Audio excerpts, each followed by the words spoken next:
Anyway.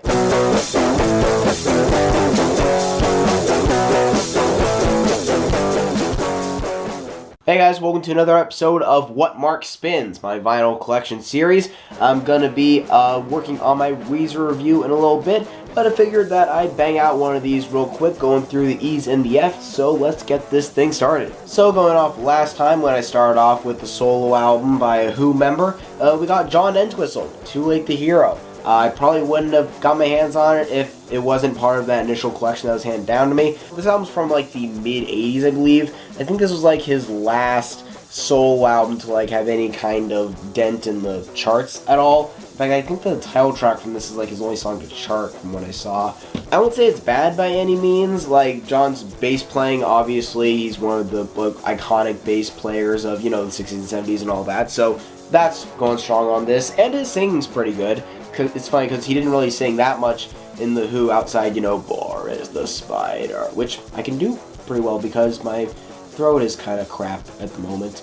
I don't know why I'm filming this right now, but hey, you guys get to see my deterioration of health in person. I will say the lyrics on this album are kind of crap. Like this song Talk Dirty, where he's basically in each verse listing things that someone would talk about and then punctuating it with, why can't you talk dirty? And it's just really cringeworthy and kind of ugh.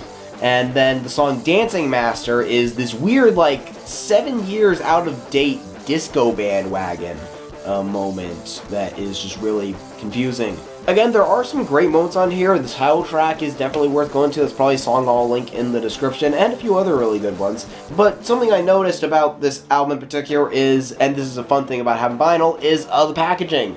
Namely, the cover, which is like him standing out in a field, whatever, that's perfectly fine. But then it's got like this weird, like, trying to be a Star Wars poster thing behind him. I honestly have no idea what's going on. And then this thing on the back, which is just the complete opposite. Like, I think I could do better, you know, it wouldn't be photoshopping then, but this was on a label, on a budget, and this is what he and Joe Walsh and the other guy decided to do for this. Just get eaten by sharks. Oh, 80s. Never let me down.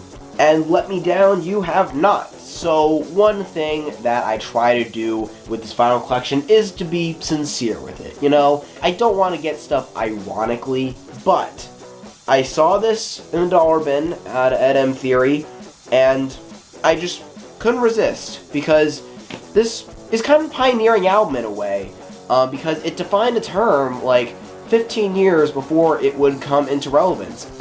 It's the Fabulous Thunderbirds with their magnum opus, Butt Rockin'. Before Creed, before Nickelback, before, what would the equivalent be now, Asking Alexandria, or something like that? You had the Fabulous Thunderbirds, these bunch of wacky, do-goodin', rockabilly revivalist dudes in 1982, I think it is, rocking all our faces off and getting our butts to rock. Okay, now going from the listener's sense of irony to the artist's sense of irony, segues. We have Father John Misty, I Love You Honey Bear.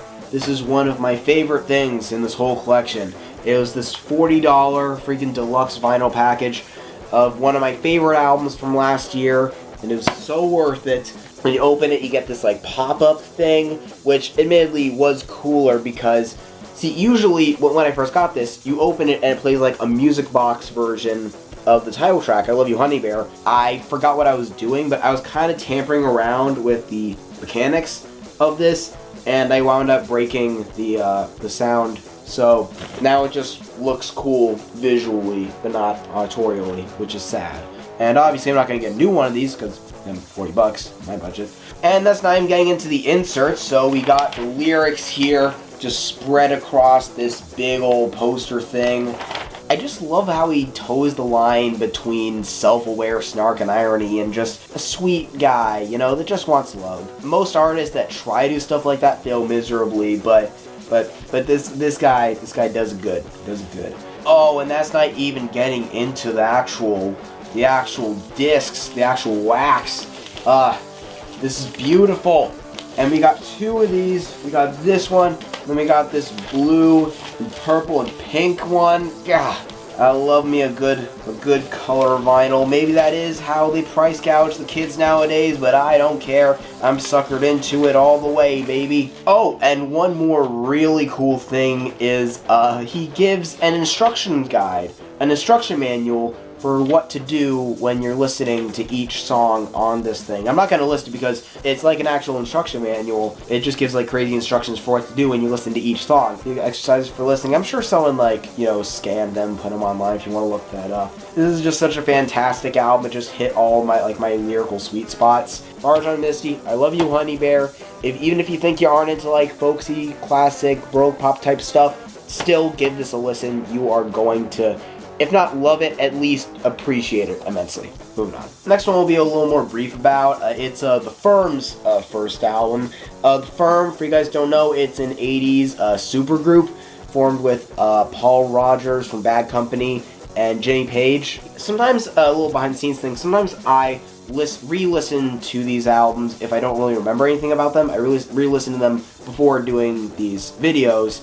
Sometimes that's just because I didn't pay that much attention to it, but honestly, this is a pretty forgettable album. Basically, if you wanted to hear the guy from Bad Company sing over Jimmy Page riffs, like not even like really great Jimmy Page riffs, just Jimmy Page riffs and like a 80s pop rock kind of production sound. The single Radioactive from this is a pretty catchy. Their cover of You Lost the Love and Feeling is decent.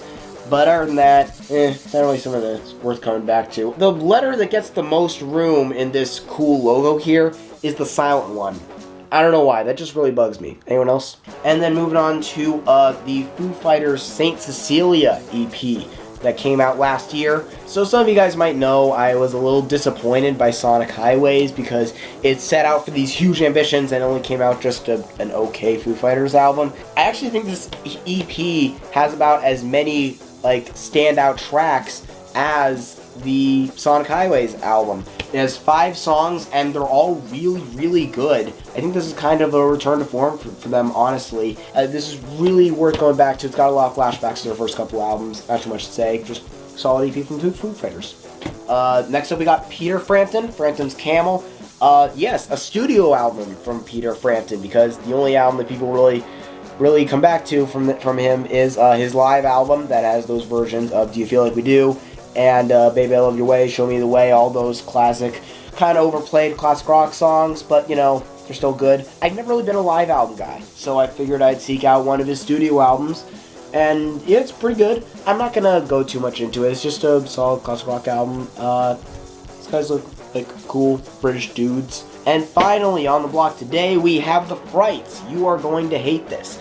So I talked about this album a couple of reviews and haikus ago, and I kind of gave it a mixed review, which is weird because I interviewed these guys, and I've actually met up with them here and there over the years. I've been to a ton of shows of theirs. I'm definitely a big fan. I feel like I should have put a disclaimer in that video that you guys should still support these guys, even if I wasn't a gigantic fan of some of the sonic decisions behind this album. This is still a really great, like, surf punk kind of band from here in San Diego, and I love that they're signed to Danger Bird Records now, where Silver Sun Pickles put out their first couple albums. And yeah, I'll make sure to link a couple of my favorite songs from this in the description, just because I do think that these guys need more exposure.